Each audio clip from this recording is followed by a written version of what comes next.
Welcome to all exam place. My name is Mahima और आज हम देखेंगे एरर डिटेक्शन के कुछ और क्वेश्चंस। तो चलिए स्टार्ट करते हैं। पहला सेंटेंस है हमारा, Madhu dislike to see a film late in the night. इस सेंटेंस के इस पार्ट में एरर है हमारा। यहाँ पे सी की जगह होना चाहिए था सीइंग। क्यों होना चाहिए था?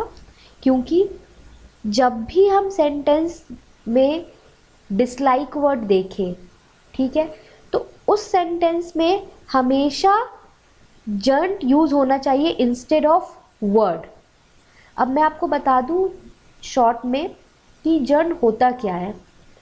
कोई भी वर्ब प्लस आईएनजी हो, विथ आईएनजी, तो उसे हम जर्न कहते हैं। फॉर एग्जाम्पल, अगर मैं लिखती हूँ dance, dance is a verb plus I N G, तो क्या हो गया हमारा डांसिंग। तो ये डांसिंग एक जर्न कहलाएगा। इसी तरह से स्मेलिंग भी हो सकता है। तो जब भी सेंटेंस में डिसलाइक आप देख रहे हैं तो वहां पे हमारा वर्ब यूज नहीं होगा, वहां पे क्या यूज होगा, जर्न होगा। इसी तरह से कुछ और वर्ड्स है जहां पे हम जर्न यूज करते हैं इंस्टेड ऑफ वर्ब। तो वो वर्ड्स है डिसलाइक के अलावा हेजिटेशन है, आप नोट डाउन कर लीजिए। ये हेजिटेशन हो गया, इसी तरह से रिस्क हो गया, और भी कुछ वर्ड्स होते हैं, ठीक है, डिसलाइक। सेंटेंस में अगर आप ये 3 वर्ड देख रहे हैं तो इनके साथ हमेशा जर्न आना चाहिए, ठीक है, वर्ब की जगह जर्न आना चाहिए। नेक्स्ट सेंटेंस देखेंगे, ये है, when learning to swim one of the most important things is to relax. इस सेंटेंस में लिखा है when learning to swim. First part में एरर है।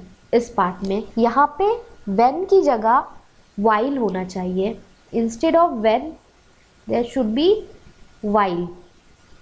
While learning to swim one of the most important thing is to relax. अब मैं आपको बता दूं कि जब हम व्हेन यूज करते हैं तो ये एक जनरल सेंस इंडिकेट करता है।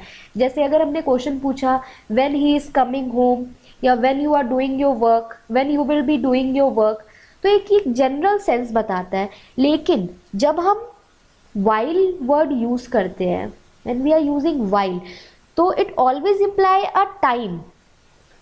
क्या ये टाइम को इम्प्लाई करता है, और वो time during which the process of doing a work, मतलब वैसा टाइम, वो वैसा मोमेंट जिस मोमेंट में कोई काम किया जा रहा है, या कह सकते कोई प्रोसेस जो हो रहा है। हम इस तरह से कहते हैं कि वाइल प्लेइंग ही फेल, मतलब खेलते खेलते वो गिर गया। तो एक ऐसा टाइम बताया गया जहाँ पे कोई काम या कोई प्रोसेस हो रहा था। लेकिन जब हम व्हेन यूज करते हैं तो it is use in a general sense, ठीक है। तो इस सेंटेंस के हिसाब से यहाँ पे व्हेन नहीं होगा, यहाँ पे वाइल होगा, क्योंकि एक टाइम बता रहा है कि जब हम सीख रहे हैं, वाइल लर्निंग टू स्विम, जब हम स्विम करना सीख रहे हैं तो हमें एक इम्पॉर्टेंट थिंग क्या याद रखना है, इज टू रिलैक्स, आराम करना। तो एक टाइम बता रहा है जिसमें कोई प्रोसेस हो रहा है। वो प्रोसेस क्या हो रहा है, स्विमिंग सीखना, सीखने का प्रोसेस, ठीक है। अब देखेंगे थर्ड सेंटेंस। थर्ड सेंटेंस है, each woman and each girl is responsible for their action. अब देखिए यहाँ पे क्या है, देयर एक्शन, तो यहाँ पे देयर एक्शन नहीं होगा, तो इस पार्ट में एरर है। यहाँ पे देयर की जगह हर होना चाहिए था, हर एक्शन। अब मैं आपको बता दूं, इस सेंटेंस में हमारा 2 सब्जेक्ट है, ठीक है। वो कौन कौन सा सब्जेक्ट है? पहला सब्जेक्ट है हमारा वुमेन, दूसरा सब्जेक्ट है हमारा गर्ल। ये मैं S2 से लिख देती हूँ, ठीक है। तो जब भी 2 सब्जेक्ट हो, ठीक है, और उनके पहले, मतलब the subject is preceded by each, तो यहाँ पे है सब्जेक्ट के पहले ईच, यहाँ पे भी सब्जेक्ट के पहले ईच है, ठीक है, ईच भी हो सकता है या एवरी भी हो सकता है, ठीक है, ज़रूरी नहीं है सिर्फ ईच है। तो जब दो सब्जेक्ट एंड से जुड़े हुए हैं, ठीक है, और दोनों सब्जेक्ट के पहले ईच या एवरी हो, इस सेंटेंस में तो ईच लिखा है सेंटेंस में, यहाँ पे एवरी भी हो सकता है। तो या तो ईच या एवरी हो तो वो सेंटेंस में जो प्रोनाउन यूज होगा वो हमेशा सिंगुलर होगा।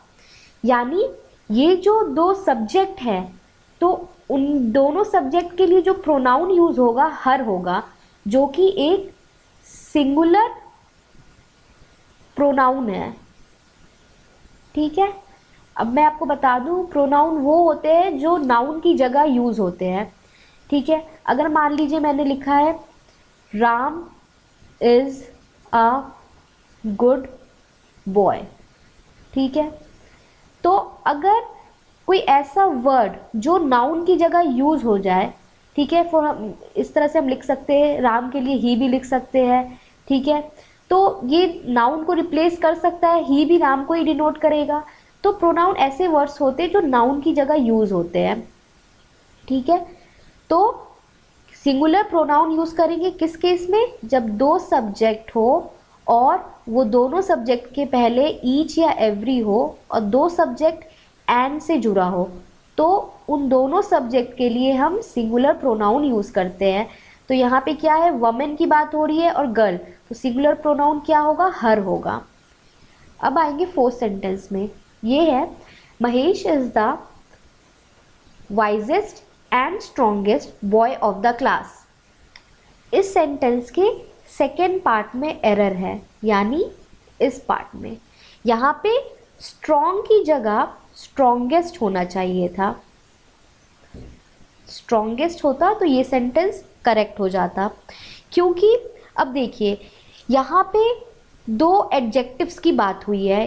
पहला एडजेक्टिव ये है, दूसरा एडजेक्टिव हमारा स्ट्रॉन्ग है। मैं बता दूं एडजेक्टिव्स वो वर्ड्स होते हैं जो किसी की क्वालिटी बताए या किसी की विशेषता बताए। ठीक है, तो यहाँ पे हमारे दो एडजेक्टिव्स हो गए, वाइज और स्ट्रॉन्ग। ठीक है, और हमारा सब्जेक्ट क्या हो गया, महेश। तो ये जो वाइज और स्ट्रॉन्ग जो एडजेक्टिव या जो क्वालिटी बताई जा रही है वो किसकी बताई जा रही है, महेश की बताई जा रही है। तो अब याद रखिएगा कि जब भी दो एडजेक्टिव्स हो, ठीक है, दो या दो से ज़्यादा एडजेक्टिव हो और वो दोनों एडजेक्टिव एक ही पर्सन के लिए या एक ही थिंग के लिए कहा जा रहा हो, तो वो हमेशा सेम डिग्री में यूज़ होते हैं। ठीक है, तो इस पॉइंट को नोट डाउन कर लीजिएगा। व्हेनेवर टू और more adjectives are used to show the qualities of the same man और thing, then all the adjectives must be in the same degree। अब आ गई डिग्री की बात। तो डिग्री की देखा जाए तो यहाँ पे हमने लिखा है वाइजेस्ट, लेकिन यहाँ पे हमने लिखा है स्ट्रॉन्ग, तो ये दो डिफरेंट डिग्री में हो गई। तो दोनों की डिग्री अगर हमें सेम करनी है तो हम वाइजेस्ट लिख रहे हैं तो उसके साथ हमें स्ट्रॉन्गेस्ट लिखना चाहिए। ठीक है, तो दोनों की डिग्री सेम हो गई।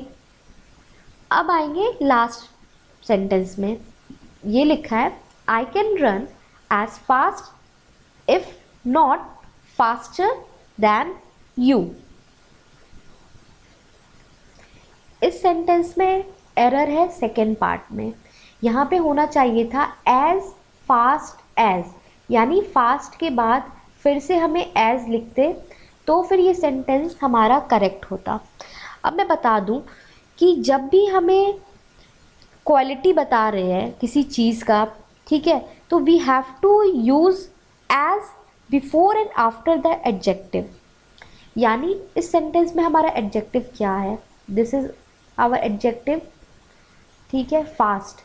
तो ये फास्ट एक एडजेक्टिव है, ठीक है, और ये फास्ट हम एक क्वालिटी बता रहे हैं, किसका मतलब कि एक क्वालिटी बता रहे हैं पर्सन का। फास्ट एक क्वालिटी हो गई और उस क्वालिटी को हम डिनोट करें कि I can run as fast if not faster than you. ठीक है, तो ये एक क्वालिटी की बात हो गई। तो जब भी क्वालिटी की बात होती है, ठीक है, वो एडजेक्टिव जो है हमारा, तो उसके पहले और बाद में एज लगाते हैं। तो ये एज हम इसलिए लगाते हैं कि वो एक इक्वालिटी शो करता है कि आई यानी अपने आप को वो किसी और से कंपेयर कर रहा है, ठीक है, और वो बोल रहा है तुमसे ज़्यादा नहीं तो तुमसे तुम्हारे बराबर का मैं रनिंग कर सकता हूँ। तो एक इक्वालिटी आ रही है, मतलब जिस क्वालिटी की बात हो रही है यानी फास्ट, तो उस क्वालिटी को वो एक इक्वालिटी के पॉइंट ऑफ व्यू से बता रहा है, या तो तुम्हारे बराबर नहीं तो तुमसे ज़्यादा मैं फास्ट रन कर सकता हूँ। तो इस केस में उस एडजेक्टिव के पहले as well as after that adjective there should be as, ठीक है। तो फ्रेंड्स ये हो गए 5 डिफरेंट एरर्स। नेक्स्ट वीडियोस में और एरर बताऊंगी। तो आपको ये वीडियो अच्छा लगा हो तो लाइक कीजिए, शेयर कीजिए, और ऐसे और वीडियोस के लिए मेरे चैनल को सब्सक्राइब कर लीजिए। Thank you.